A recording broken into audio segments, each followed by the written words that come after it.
जय माता दी दोस्तों। यह कहानी बांधवगढ़ साम्राज्य की है, जहां पर राजा भानु प्रताप का राज्य हुआ करता था। राजा भानु प्रताप बहुत ही दयालु और न्यायप्रिय राजा थे।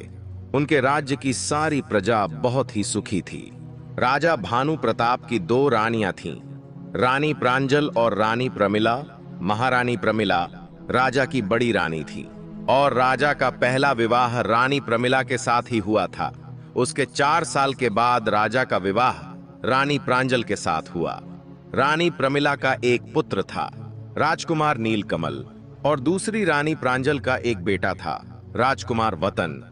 राजकुमार नीलकमल राजकुमार वतन से बड़ा था, इसलिए राजकुमार नीलकमल इस साम्राज्य का होने वाला भावी राजा था।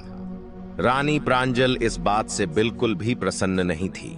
वह हमेशा ही रानी प्रमिला से बहुत ज्यादा नफरत करती थी, जिसका कारण था कि रानी प्रमिला विवाह से पहले छोटे से राज्य की राजकुमारी थी, जबकि रानी प्रांजल विवाह से पहले बहुत ही बड़े राज्य की राजकुमारी थी।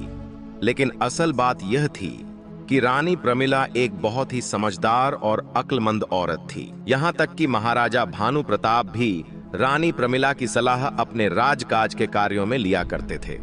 साथ ही महल की सारी जिम्मेदारियां भी रानी प्रमिला ने ही संभाल रखी थीं।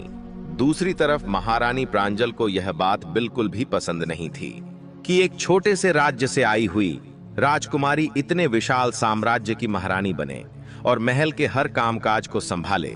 रानी प्रांजल को यह भी लगता था कि प्रमिला का बेटा नीलकमल महाराज का उत्तराधिकारी है और आगे चलकर के वही इस विशाल साम्राज्य का राजा बनेगा।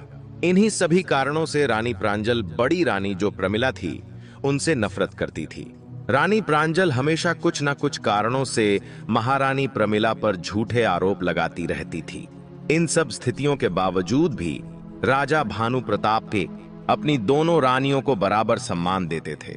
वह दोनों रानियों से एक जैसा बर्ताव करते थे। जब रानी प्रांजल की कोई छोटी मोटी चालबाजियां नाकामयाब होती थी, तो उसने एक ऐसी योजना बनाई जिससे वह बड़ी रानी प्रमिला को अपने रास्ते से हटा सके। अपनी योजना को पूरा करने के लिए रानी प्रांजल ने एक बहुरूपी को महल में बुलवाया और एकांत कमरे में ले जाकर के उसे अपना षड्यंत्र समझाने लगी, जिसके अनुसार उस बहुरूपी को एक नकली साधु का बेस बना करके महाराज भानु प्रताप के सामने जाना था और राजा भानु प्रताप के सामने से रानी प्रमिला और उसके बेटे के बारे में एक झूठी भविष्यवाणी करनी थी। रानी प्रांजल ने उस बहुरूपी को महाराज भानु प्रताप की सारी खास बातें बता दी थीं, ताकि वह उन